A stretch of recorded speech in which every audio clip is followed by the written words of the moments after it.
కళ్యాణ సినిమా పరిస్థితి నా సినిమా మాత్రం సూపర్ ఇస్తే ఎవరైతే బింబిషో పడిపోతున్నది ఏదైనా లైట్గా లేకపోతే సినిమా తెలిసిపోయితే అలా మాకు వచ్చిన సినిమా ఏం లేదు. ఇప్పుడు ఎండింగ్ సినిమా ఇస్తున్నారు 2 సంవత్సరాల తర్వాత మళ్ళీ స్కీమ్ అని చూస్తాం దేవుళ్ళు మళ్ళీ 2 సంవత్సరాల తర్వాత అత్తాంత అయితే సూపర్ ఇట్టుకు వచ్చినది మళ్ళీ 60 మళ్ళీ మళ్ళీ ఇప్పుడు స్కీమ్ చూడబోతున్నాం మనం. కానీ Kalyan Babu cinema పడిస్తే super hit cinema ఆపే పరిస్థితే లేదు. 24 సినిమా ఏదో చూపిస్తారు ఫ్యాన్స్ కూడా. సైదాన సినిమా అయితే సినిమా సూపర్ హిట్ కొట్టుకునే. జై కళ్యాణ్ బాబు. షో అంత లక్త పాతరే సినిమా మొత్తం చెప్పే పరిస్థితే లేదు. సినిమా స్కీమ్ అని మొత్తుకో సోల్స్ మొత్తం జన పైగా ఉంటారు, మొత్తం పైన ఉంటారు.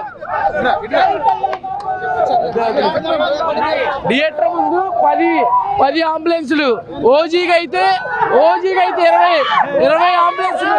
సవాలు మాత్రం లెగిసిపోతాయి. అది మాత్రం గుర్తుపెట్టుకోండి. ఇది మా ప్రభుత్వం నడుస్తుంది, అలా ఉంటది. మరి స్టోరీ డైరెక్టర్ తెలిసిద్ది అన్న, మనకైనా తెలిసిద్ది, చూసిందా చెప్తాం. అది అలా ఉండిద్ది. ఏకదమ్ కళ్యాణ్ బాబు కల్ట్ చూపిస్తాం చెప్పాడుగా మావాడు. కల్ట్ బొమ్మ అది.